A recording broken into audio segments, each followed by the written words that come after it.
What's up, What's up, man? guys? This is Lord Nocturnus, and What's up? I am your host, Johnny Kahn, aka Nosaj The Conqueror. On today's episode, we're going to talk about Lilith, her origins, and my friends here, which is called More of the Crimson Moon, and it's basically a book on Lilithian. So, my friend, can you tell us a little about Lilith and what her origins are? Yeah, man. When I sat down to write the book on Lilith, and I made a pact with her, I asked her, unbiased, her origins, right? And I wrote her quote down in the book, what she told me, and she said that the history thus being espoused in this grimoire shall be of a darker Sumerian-esque focus. Storm goddess of the screech owl and the night winds. I was stolen for the Jewish stories which bear my name. Study will reveal much, but such the above should be the main focus. That is all. And I did some digging and research, and uh, the first evidence of her is in Mesopotamian religion. Uh, she is connected with the demon Lamashtu, aka Lamasu, the one that murders infants. But her very, very start origins is in the story Gilgamesh, Enkidu, and the Netherworld, where Inanna planted a hulupu tree, and as it grew, Lilith, in her form of Kisikil uh, took up habitations in the tree with the Anzu demon. And when she cut it down, that's basically when Lilith fled and her origin started. Uh, She controlled the Mazakim demons and the Ardat Lilith demons. The Mazakim are the harmful spirits to men, primarily. The Ardat Lilith are more like the succubus. But her origins are completely demonic. Everything that had to do with her being Adam's wife before Eve was basically the Jewish stealing her name and using it in their mythology to gain power over her because they started creating talismans and bowls to bind her. Mm, mm, mm. And does her nature change across the origin stories or stories through time? Yeah, like many gods Personality, and goddesses. Say what? like her personality or the way she shows up, does the nature of her personality or even appearance like change throughout time across the cultures? Yeah, definitely. Like many gods who assimilate different aspects into themselves as time progresses. Lilith did that. That's why in the grimoire she has 42 or more forms in the grimoire, such as the Ardat Lilith, Kia, Kali, the one you worked with recently, um, Abitu, Abeko, many different names, all call upon different aspects of her. Kind of like, in the Simon Necronomicon, how Marduk has 50 names and 50 powers. It's kind of like that, Mhm. but in goddess form. Would you recommend going through the names in the book, kind of a journey, Yeah, or do definitely. you It's almost just like a call on one, yeah, or just one like whenever like you want to explore one of her aspects? It's different for each person, but I would say read through it and work with the names that you feel most drawn to first, the ones that call out to you. And then if you feel the Hmm. desire to know Lilith in a more dynamic way, definitely work with all her forms. And she'll even possibly teach you about forms that I haven't even discovered.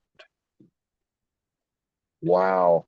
We're going to get into the book right now, but before we do, I want to share one of my experiences really fast because I was looking through her Kali app, and it's interesting because I did have a dream that night. I'm the kind of person that mostly like has visions and dreams or whatever. I do the working, and at night I have a dream.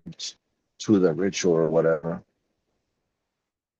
It's interesting because I see what I inquired about in a dream night, particularly the Kali, which I think I believe you said in a previous conversation, it linked into the Hindu mythology, right?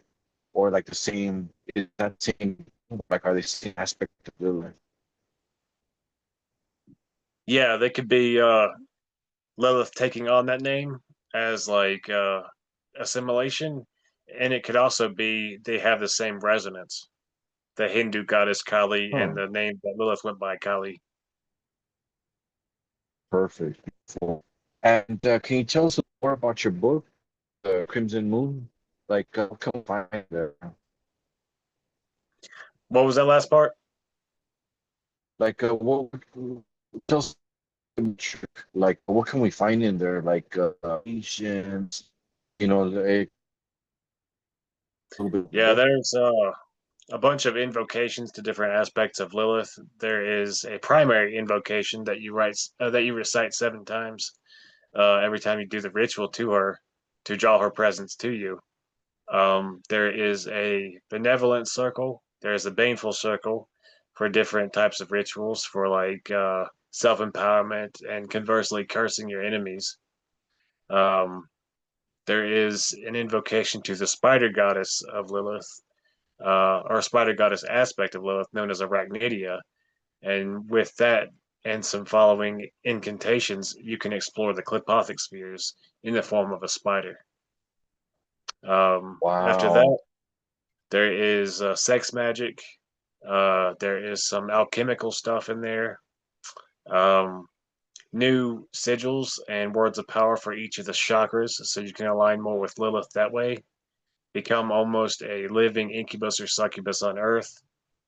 Um, the book is separated into 2 parts: the Book of Lust, which is the first part, and the Book of the Dead, because Lilith is a combination Wow. of sexual, sensual energy and death energy.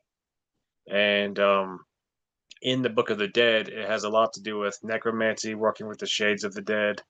It has magical squares of Lilith for different purposes.